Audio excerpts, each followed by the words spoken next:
Absolument pas. Madame Caroline Grand-Fête, est-ce que vous pouvez nous brosser le tableau de ce qui s'est passé ce dernier mois ou ces derniers mois sur Colpsheim?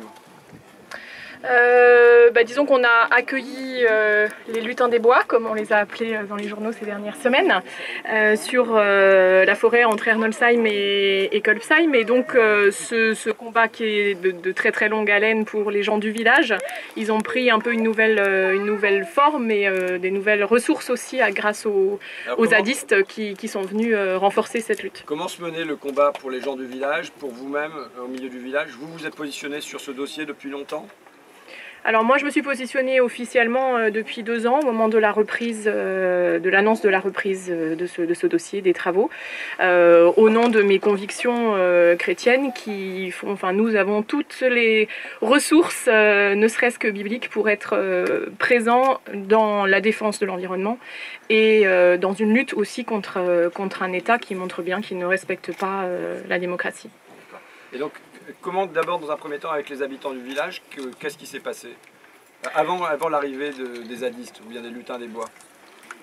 Avant l'arrivée des zadistes, de toute façon, le village de Colpsheim est celui où il y avait le plus de banderoles anti-GCO depuis très longtemps. Donc c'est une mobilisation grâce à son maire aussi, Danny Karcher, de très très longue haleine à Colpsheim en particulier, mais bien sûr dans d'autres villages du tracé aussi. Après, il y a 2 villages un peu emblématiques où les forêts viennent d'être coupées.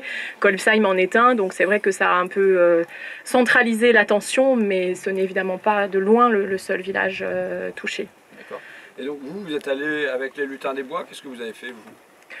Oui, comme beaucoup de gens du village, j'ai soutenu depuis 1 an, j'ai dormi dans la roulotte une nuit aussi au début de la ZAD et voilà, on a soutenu de manière pratique mais aussi de manière morale, voilà, aider à régler les conflits aussi quand il y en avait, comme dans toute vie communautaire, ce qu'ils ont vécu dans cette forêt, et partageant aussi voilà, les moments les plus durs, les moments où on s'est retrouvés devant les machines, mais aussi les moments d'hiver où ils faisaient simplement froid, humide, et où il fallait voilà, vérifier qu'ils étaient quand même en sécurité et qu'ils avaient une chance de pouvoir passer l'hiver parmi nous. Alors, quand on est pasteur, je ne sais pas si on appelle ça des prêches le dimanche, on appelle ça comment? Prédication. Est-ce que dans votre prédication le dimanche, au temple, vous parlez de temps en temps de la lutte en cours dans le village même? Alors c'est de la façon dont j'ai déclaré officiellement, effectivement, dans le cadre d'un culte il y a 2 ans, mon engagement, puisqu'on a le mois de septembre en fait, et dans les églises chrétiennes, dans toutes les églises chrétiennes, ce qui s'appelle un temps pour la création. Donc on est invité dans les églises à manifester notre intérêt, notre souci, notre combat pour la sauvegarde de l'environnement. Donc dans ce cadre-là, c'était tout trouvé.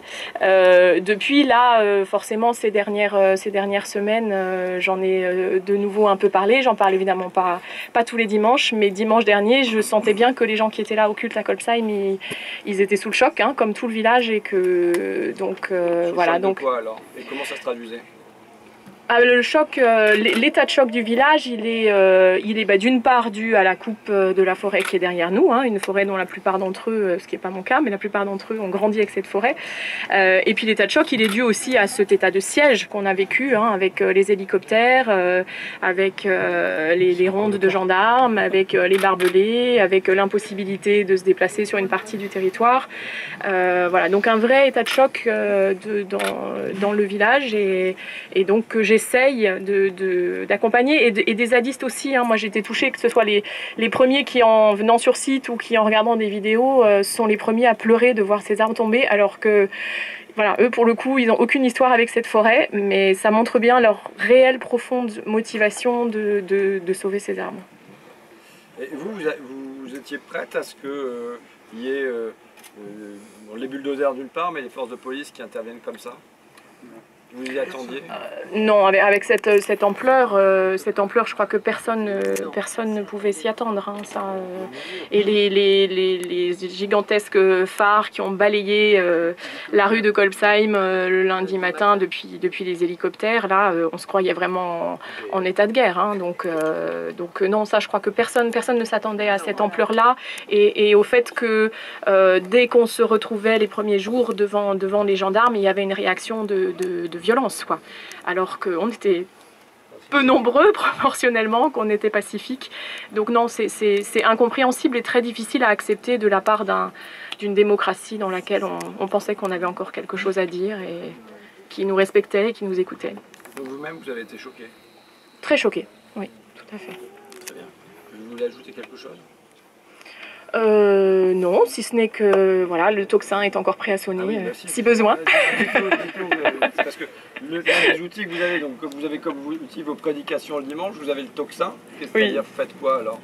Bah ça, c'est le maire qui a eu l'idée à la base, hein, c'est de dire voilà, on a un moyen de prévenir les gens du village rapidement, c'est de sonner les cloches au moment où les machines arrivent. Donc le 20 septembre, c'est l'anniversaire hein, aujourd'hui, voilà, du 20 septembre, hein, de l'arrêt des machines il y a un an. On était euphoriques hein, il y a un an à ce même endroit, voilà, parce que entre autres, évidemment, pas seulement, mais grâce aux cloches qui ont sonné pendant toute la matinée, les gens ont afflué et ont permis effectivement de bloquer les machines. La semaine dernière, ça n'a pas fonctionné, mais ça fait quand même partie de l'histoire de ce village, d'utiliser les cloches pour faire venir du monde et rassembler les gens. Et je crois que de toute façon, même encore maintenant, on a besoin de se rassembler pour faire front encore ensemble pour la suite. Très bien, je vous remercie, Madame Pasteur. Bravo.